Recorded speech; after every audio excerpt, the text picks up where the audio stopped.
Salam dostlar, egerde biz orus tilinde bir nerseni suramakçı olsok, anda mужской род болсо чей деп сурайбыз. Ал эми женский род болсо чья.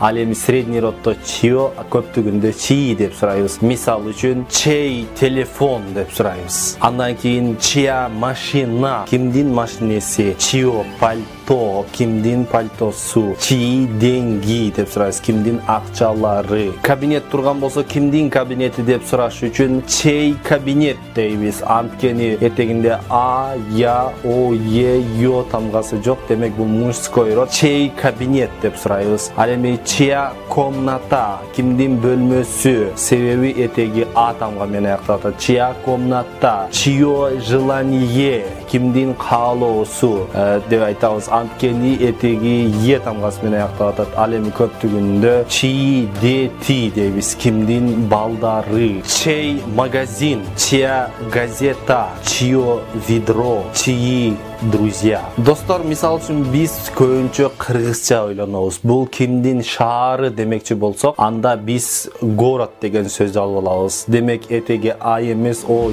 е, ё эмес. Демек биз муну орус тилинде кимдин деп сураш үчүн чей дейбиз. Чей это город дейбиз. Чей это город. Кимдин мектеби деп сурамакчы болсок, школа этегине карайбыз. Демек этеги а тамгасы менен аякталып аткан болсо, чья школа дейбиз. Кимдин мектеби. Чья это школа, бул кимдин мектеби. Ал эми средний роддо шакекти сурамакчы болгон болсо, чьё это кольцо дейбиз. Чьё это кольцо, бул кимдин шакеги. Анткени сөздүн этеги о тамгасы менен аякталып атат средний роддо. Ал эми көптүгүндө это чьи очки дейбиз. Бул кимдин көз айнеги көптүгүндө. Это чьи очки. Достор, мен сиздерге эми суроолорду берем. Сиздер сөзсүз комментарийде калтырыңыздар. Орусча бул кимдин үйү деп кантип айтабыз? Ал эми кимдин өлкөсү деп кантип айтабыз? Жана бул кимдин алмасы деп кантип айтабыз? Ал эми бул кимдин